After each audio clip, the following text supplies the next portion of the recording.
Sergio Ramos has his own personal trophy room in his house and probably beats 99% of football clubs' trophy rooms. 4 European Cups, 2 European Championships, and a World Champion in 2010. Also captaining Real Madrid for 3 of those European Cup wins and 3 league titles in the process. But the more he rose to the top of the football world, the more he got hate and backlash because of it from anywhere in the media. Ramos is globally recognizable, genuinely elite, and has enough villain material to fill the whole video by himself. With every European title he wins, a small percentage of the world has chronic headaches being reminded that even though the tough-as-nails personality, the annoying antics and scuffles on the pitch against anyone standing up to him, he's without a shadow of a doubt the best defender of the last decade, and he's not even close. All of this united hate towards him started way back in 2010. Right after the World Cup title with Spain, he found himself in Real Madrid 5-0 down to Barcelona in a car crash meltdown performance. As if things couldn't be worse, Ramos decided now being 5 goals down to your eternal rivals, now was the perfect time to disassemble Messi's leg into a million pieces. Oh, that's a MMA kick or something. After obviously getting sent off, he still wasn't done. When the ref was about to raise the red card above his head to send off Ramos, he shoves Puyol without remorse. But Puyol, was the dive really necessary? Like, he was gonna get sent off anyway, bro. And it finishes this. Bro, that's one of the most common relaxed people you can attack. Why? After years of constant tackles and accumulating his red card collection, still now the highest amount of red cards that any player in Europe's top 5 leagues has ever gotten. He came back to the global spotlight in 2018. The European Cup in 2017 against Juve was mega controversial for him. After his strong challenge on Cuadrado, the Colombian tried to speak to the ref and then, now that's brutal fucking acting, honestly. And it worked.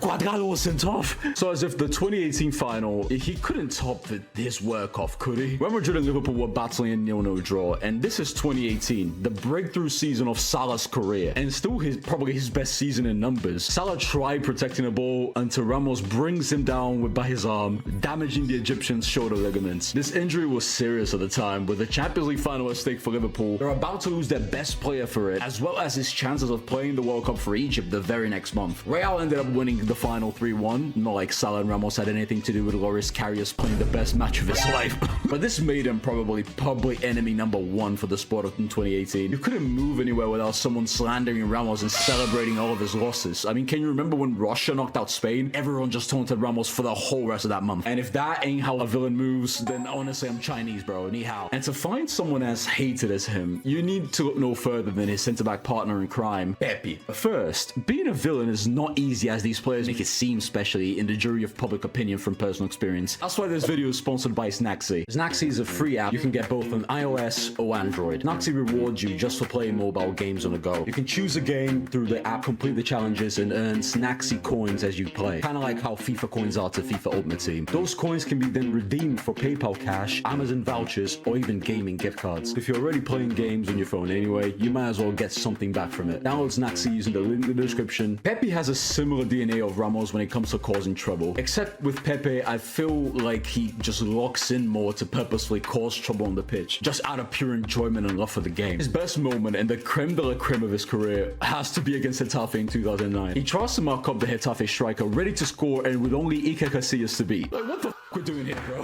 One kick locked in, trying to kick the ball out of Raul's box, and still managing to kick both of his legs out of place. But the second kick, how is this excusable?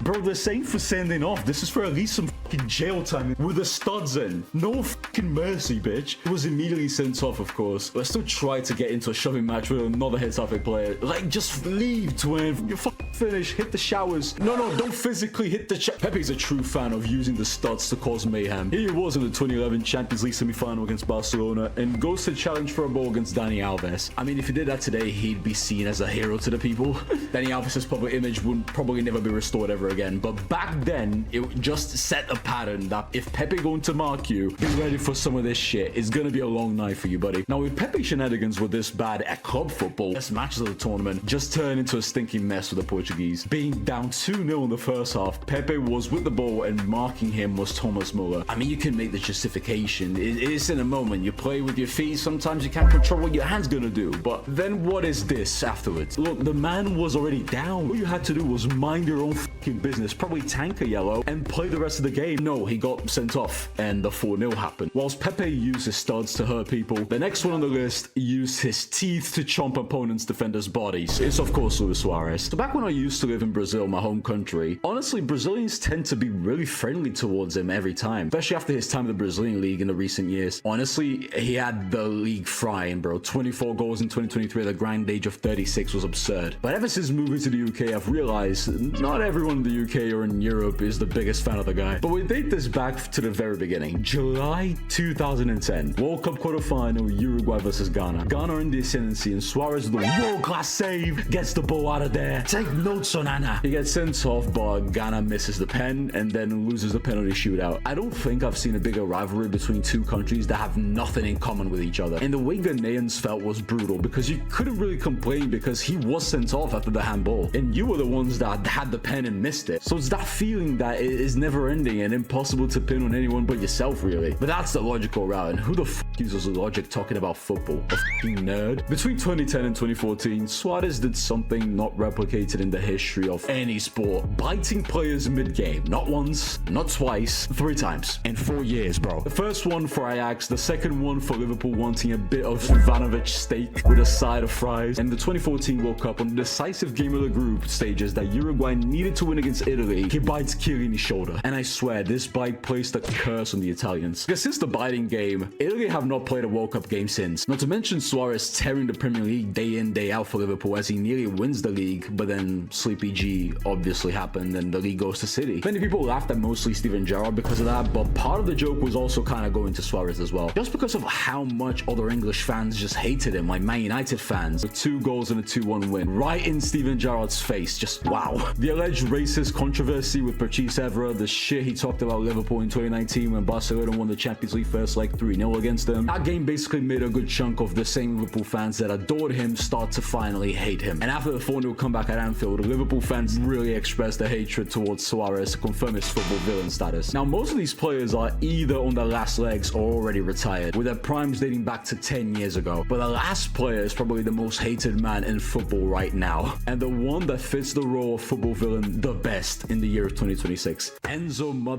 Fernandez. Enzo Fernandez's career started really humble, playing for Defensa in Argentina on loan from Giants River Plate, as he won the 2020 Copa Sudamericana, the South American equivalent of the Europa League. He goes back to River Plate the following season and breaks through the first team at the start of the 2022 season, and immediately starts making a name for himself in the middle of the park, attracting major European interest. The lucky ones getting his signature was Benfica, with the Portuguese giant paying 10 million euros for the 21-year-old. In 6 months for Benfica, he managed to have some amazing displays in midfield that gave momentum from Benfica to remain top of the Portuguese league and top of the group of death in the Champions League that season, ahead of Messi, Neymar, and Mbappe PSG, and an underwhelming Juventus team. He gets called up by Argentina for the 2022 World Cup and gets benched immediately for the first game in the loss of Saudi Arabia. And when the following match against Mexico was kind of stressful in a 0-0 draw, Scaloni decided to finally bring on the 21-year-old Enzo onto the pitch, and it made all the difference, as now he was the second youngest Argentine to score in the World Cup, just behind Messi, who was never left on the bench again, playing in all following games in the tournament as Argentina were crowned world champions, and Enzo was given the award for the best young player of the 2022 World Cup. In just a matter of 12 months, he went from a young prospect in a subpar South American club to champion of the world with every club in the planet wanted to sign you. Until then, everything was fine, and then he moved to Chelsea the month after. That was the season Todd Bowley took over Chelsea, whilst Abramovich was too busy, I don't know, aiding Russia in the Ukraine invasion. Absolutely Giga Chad move in my opinion right there. I said dominance, bro. That Chelsea squad probably started Chelsea's banter era that's still going on to this very day, getting laughed at the entirety of social media. And to add fuel to the fire, his transfer fee. £110 million.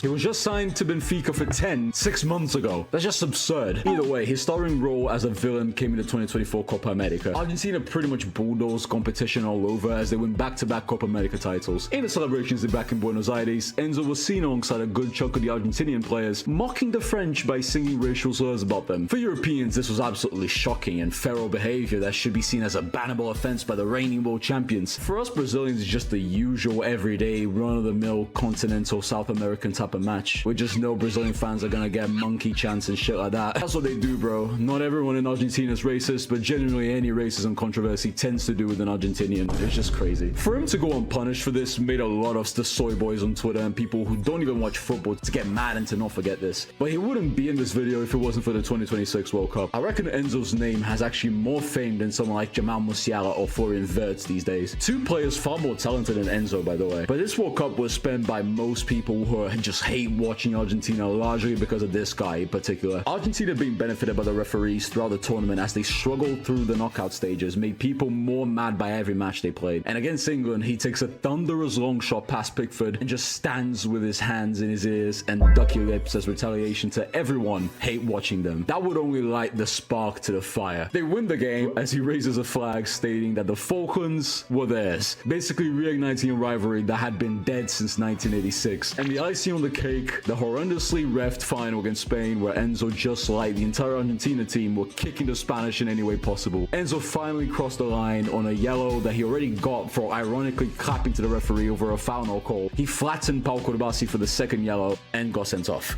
I was watching the game in a lobby during vacation, and honestly, people there celebrated more with him getting sent off than Spain scoring the winner. People just hate the guy, like they just hate him, hate the guts out of him. With this tournament alone, I think he's now a proud member of the best football villains of all time, without a question.